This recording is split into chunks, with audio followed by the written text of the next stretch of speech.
आप सभी लोगों का आपके अपने इस YouTube channel A1 Sharma classes के अंदर। फ्रेंड्स, आज का अपना मुख्य टॉपिक है रासायनिक अभिक्रियाओं के प्रकार। रासायनिक अभिक्रियाओं के प्रकार। रासायनिक अभिक्रियाओं के प्रकार के अंतर्गत हम सबसे पहले जो इसका प्रकार आता है वो है संयोजन अभिक्रियाएं। संयोजन अभिक्रिया। संयोजन अभिक्रिया को समझने के लिए हम यहाँ एक एग्जाम्पल लेते हैं जिसमें कोई भी पदार्थ ए या अभिकर्मक या तत्व पदार्थ बी, अभिकर्मक या तत्व या कोई भी पदार्थ हो सकते हैं, यानी कि ए और बी कोई भी पदार्थ अभिकर्मक या तत्व होते हैं जो आपस में रासायनिक क्रिया करने के दौरान एक एकल पदार्थ बनाते हैं, ए और बी। तो इस प्रकार की जो अभिक्रिया होती है उसे हम संयोजन अभिक्रिया कहते हैं। परिभाषा के अनुसार जब दो या दो से अधिक अभिकारक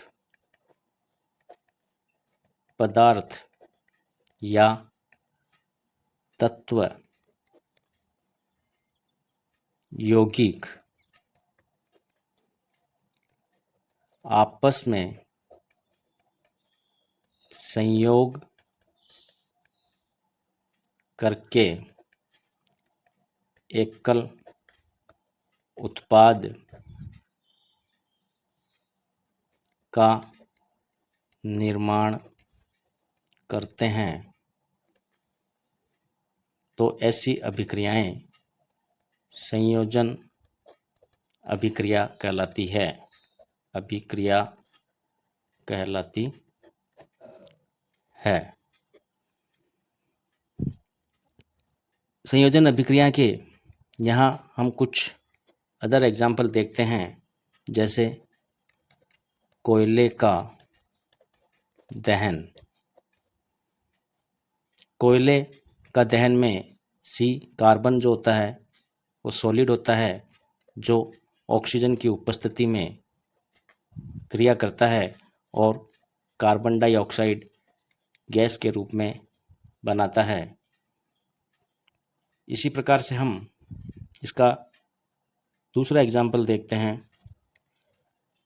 जल का निर्माण। जल का निर्माण। जल के निर्माण में hydrogen gas plus oxygen gas आपस में मिलकर हाइड्रोजन के दो अणु का निर्माण करते हैं, यानी कि यहाँ हाइड्रोजन जो तत्व है वो ए के रूप में मान सकते हैं और ऑक्सीजन है वो बी के रूप में मान सकते हैं। दोनों आपस में क्रिया करते हैं या संयोग करते हैं तो ए बी आपस में संयोग करके उत्पाद एकल उत्पाद के रूप में ए बी बनाते हैं। इसी प्रकार हम यहाँ पर एक अन्य एग्जाम्पल लेते हैं, CaO calcium oxide. Calcium oxide जो होता है वो जल से क्रिया करता है और कैल्शियम हाइड्रोक्साइड का निर्माण करता है। कैल्शियम हाइड्रोक्साइड का निर्माण करता है। इस प्रकार से हम यहाँ पर संयोजन अभिक्रियाओं को उदाहरण सहित समझा सकते हैं। इसी क्रम में हम आगे बढ़ते हुए देखते हैं कि कुछ जो संयोजन अभिक्रियाएं होती है, कुछ जो संयोजन अभिक्रिया होती है उसमें ऊष्मा का उत्सर्जन होता है, ऊष्मा का उत्सर्जन होता है और अधिक मात्रा में ऊष्मा निकलती है। तो इसी प्रकार हमारा यहाँ एक दूसरा प्रश्न बनता है, ऊष्माक्षेपी रासायनिक अभिक्रिया। क्योंकि संयोजन अभिक्रियाओं में ऊष्मा का जो उत्सर्जन होता है यानी ऊष्माक्षेपी के नाम से जाना जाता है, तो कुछ ऐसी रासायनिक अभिक्रियाएं जिसमें ऊष्मा का उत्सर्जन होता है ऊष्माक्षेपी अभिक्रिया के नाम से जानी जाती है। अर्थात जिन अभिक्रियाओं में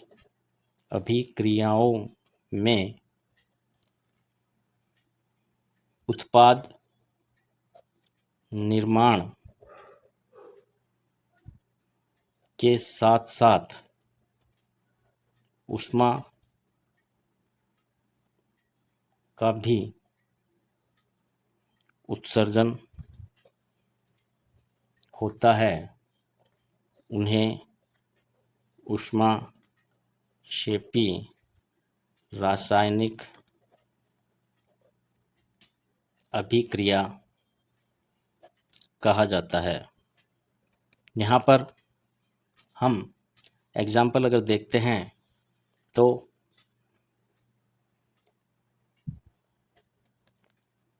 प्राकृतिक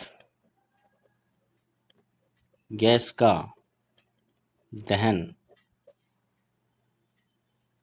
CH4 प्लस ऑक्सीजन गैस के साथ ये क्रिया करती है और ऊष्मा का निष्कासन होता है CO2 गैस के रूप में प्लस H2O गैस प्लस ऊर्जा।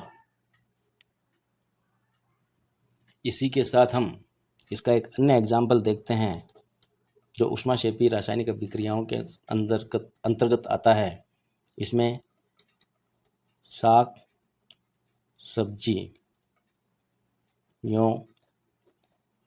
अर्थात वानस्पतिक द्रव्य का विघटन होकर कंपोस्ट का निर्माण होना, कंपोस्ट का निर्माण होना यह भी एक ऊष्माक्षेपी अभिक्रिया का एग्जाम्पल है। इसी के साथ हम एक अन्य एग्जाम्पल जो बहुत ही इम्पोर्टेंट एग्जाम्पल है, मानव में श्वसन प्रक्रिया का संपन्न होना, यह बहुत ही इम्पोर्टेंट एग्जाम्पल है ऊष्माक्षेपी अभिक्रियाओं का। इसमें ग्लूकोज C6H12O6 जो होता है वो ऑक्सीजन की उपस्थिति के अंतर्गत आपस में क्रिया करते हैं और कार्बन डाइऑक्साइड तथा जल के साथ ऊर्जा का निष्कासन करते हैं और इसी ऊर्जा के निष्कासन से मानव अपनी आवश्यक कार्यकलाप को पूरा करता है। अब यहाँ पर एग्जाम की दृष्टि से प्रश्न बन के आते हैं। उन प्रश्नों में सबसे महत्वपूर्ण जो प्रश्न होता है वो है श्वसन एक ऊष्माक्षेपी अभिक्रिया है क्यों? बहुत इंपॉर्टेंट क्वेश्चन है जो क्लास 10th के अंदर कई बार पूछा जाता है। तो श्वसन एक ऊष्माक्षेपी अभिक्रिया है जो मैंने आपको पूर्व में बताया था कि किसी भी सजीव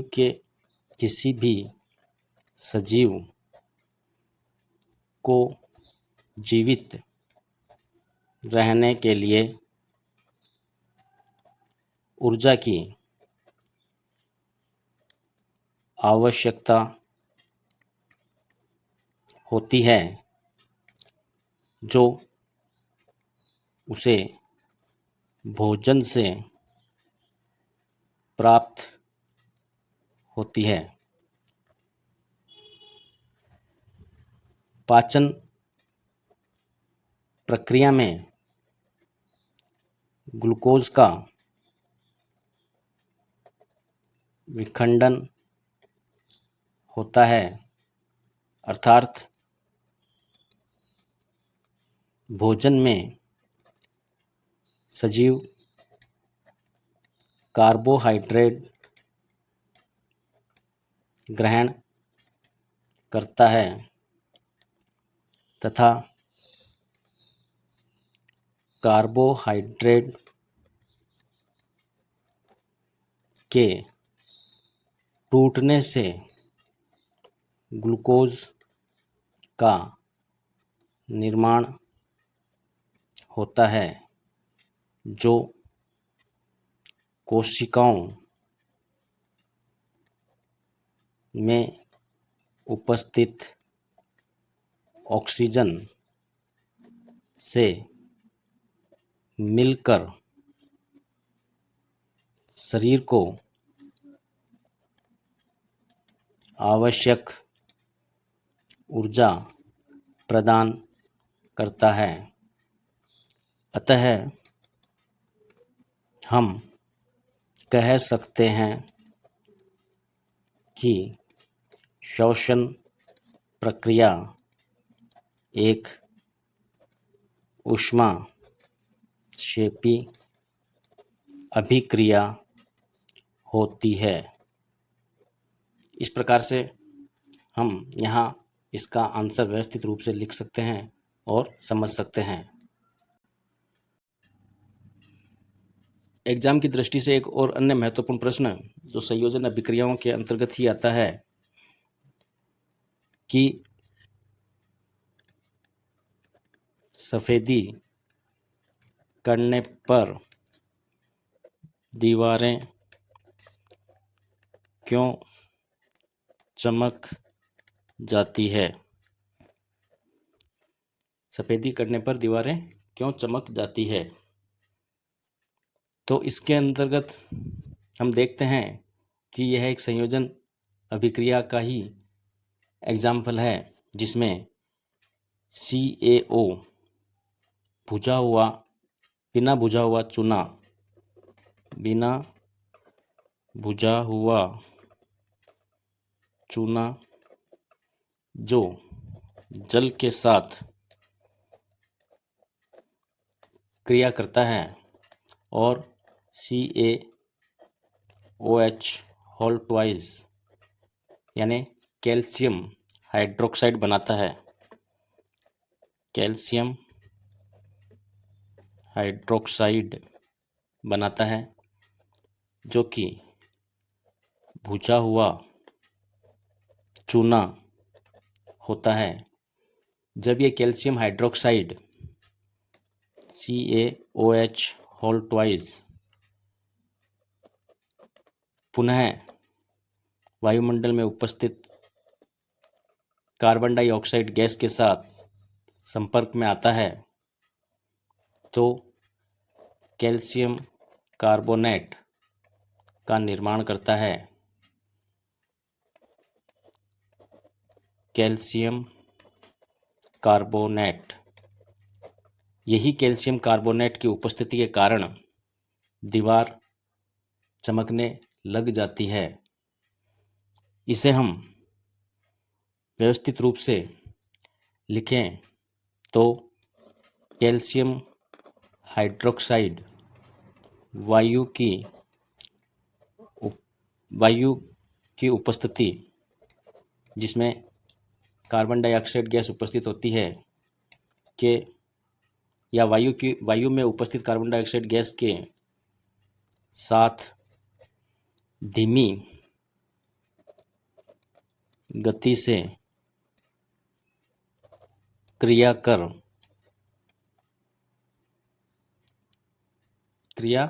करता है तथा कैल्शियम कार्बोनेट का निर्माण करता है, जिसके कारण दीवारों पर सफेदी करने पर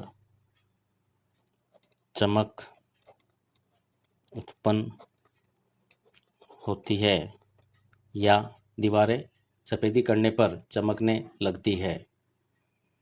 यहाँ पर एक वन वर्ड क्वेश्चन आता है, क्योंकि यहाँ कैल्शियम कार्बोनेट आया है तो कैल्शियम कार्बोनेट ही सामान्यतः संगमरमर का रासायनिक सूत्र क्या होता है? तो यही कैल्शियम कार्बोनेट ही संगमरमर का रासायनिक सूत्र है। Calcium carbonate.